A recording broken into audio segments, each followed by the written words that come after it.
Assalamualaikum warahmatullahi wabarakatuh. Nama saya Fauzi Sastra Effendi,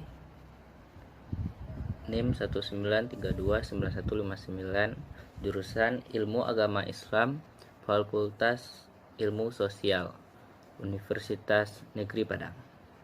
Pada kesempatan kali ini saya akan membahas tentang strategi pembelajaran peningkatan kemampuan berpikir atau critical thinking. Pada kali ini saya akan membahas materi pembelajaran kelas 4 SD tentang koda dan kadar. Yang pertama, saya akan menjelaskan tentang apa itu strategi pembelajaran peningkatan kemampuan berpikir secara kritis, critical thinking. Strategi tersebut adalah yang bertumpu kepada pengembangan kemampuan berpikir siswa melalui pengalaman anak sebagai bahan untuk memecahkan masalah yang diajukan. Yang kedua, saya akan membahas tentang strategi pembelajaran peningkatan kemampuan berpikir kritis atau critical thinking, yaitu yang pertama, menekankan kepada mental siswa. Contohnya, siswa tidak dituntut untuk mendengarkan saja, tetapi untuk mencatat, menyelesaikan suatu persoalan yang disampaikan oleh gurunya.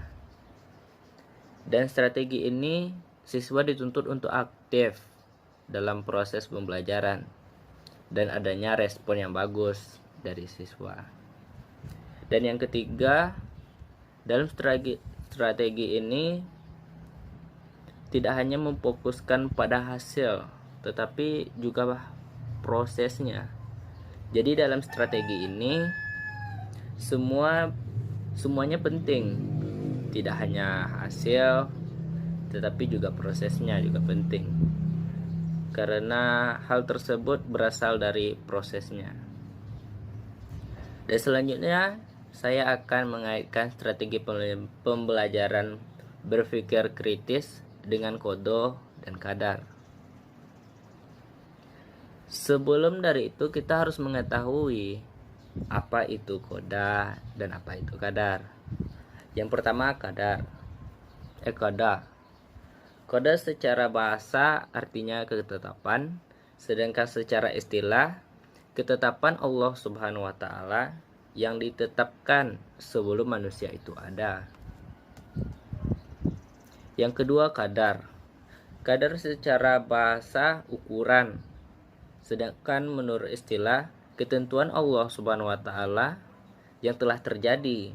Contohnya orang yang baik, orang jahat, orang kaya, orang miskin.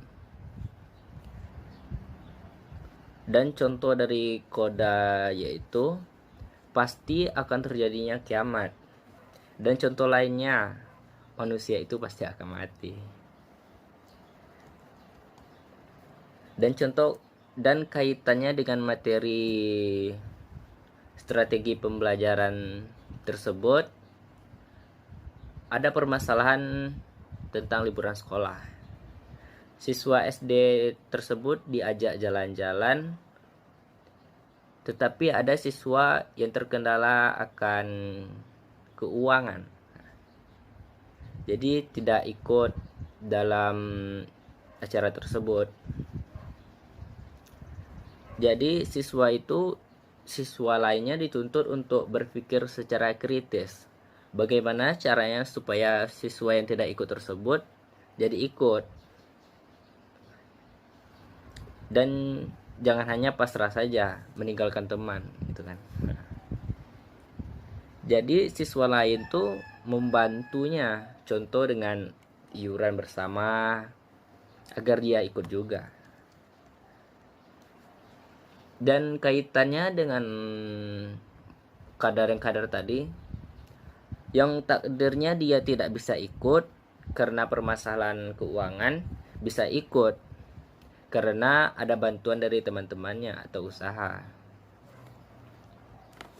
Jadi Itulah penyampaian dari saya. Kurang dan berlebih saya mohon maaf. Assalamualaikum warahmatullahi wabarakatuh.